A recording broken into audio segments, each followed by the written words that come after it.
Haskell. In closing this hearing, I want to begin by thanking our staff, which has worked very long hours and gone through very complex documents and has worked very hard on this investigation. I also want to note a point that has troubled me, which might help to explain why Valeant pursued this strategy. Since last fall, Valeant has been saying that the business unit that houses all four of these drugs is, quote, not core to its business or strategy and is, quote, getting smaller and smaller as a share of net revenue. But the data that we have looked at demonstrates that the net revenues from the four drugs we've been examining is rising, not falling. And indeed, their contribution to Valeant's net income rose to a significant 23.3% in the month of February. These price spikes, thus, appear to be very much the core of the company's business strategy. And that is what is troubling to me.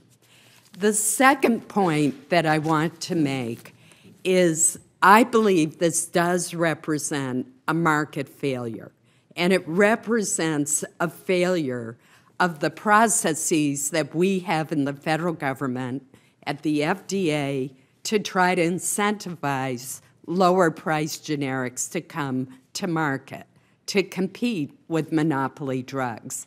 And that's why the ranking member and I have collaborated on legislation to change this.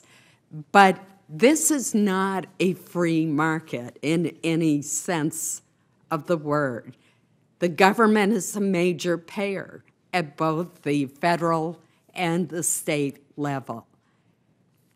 Pharmaceutical companies receive protection under our patent laws for 10 to 17 years so that they have exclusive rights to reward them for developing new drugs. It is thus troubling when we see companies, and Valeant may be the largest of those that we've reviewed, but it's not the only one, exploiting the system, locating monopoly drugs that are the gold standard for treatment of very serious conditions, and then exploiting the system to raise the cost of these drugs to unconscionable levels, despite the fact that these companies have not invested one dime in developing these drugs, which in every case that we looked at, the drugs are decades old. And nor have manufacturing costs increased, nor has there been a change in the formulation of the drug that would cause there to be a price increase. That is all very, very troubling. And this kind of price manipulation and abusive pricing has real consequences. It has consequences for patients like Mrs. Heyman, who can't take the drug of her choice that worked the best for her, that she would switch back to in a minute if the price were not so high. It has consequences for doctors who are treating individuals who need these drugs.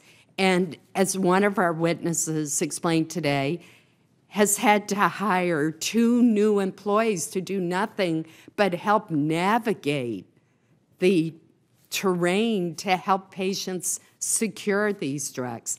It has consequences for our hospitals at a time when they're trying to lower healthcare costs and they can't control the costs of these drugs that they desperately need to treat their patients. And that's why this issue concerns us so much. That is why we begun this investigation, and that is why we are determined to come up with solutions, legislative recommendations, policy changes to solve this problem. And I know this has not been a pleasant experience for this panel today, but I hope that you will take your expressions of regret for what has been done to the pricing of these 4 drugs and the harm that it has caused, and give us the benefit of your experience to help us prevent this from happening again. Again, I do want to thank all of our witnesses who are here today. We are determined to come up with solutions. This isn't just an investigation to expose the problem, it's an investigation to help us get to solutions.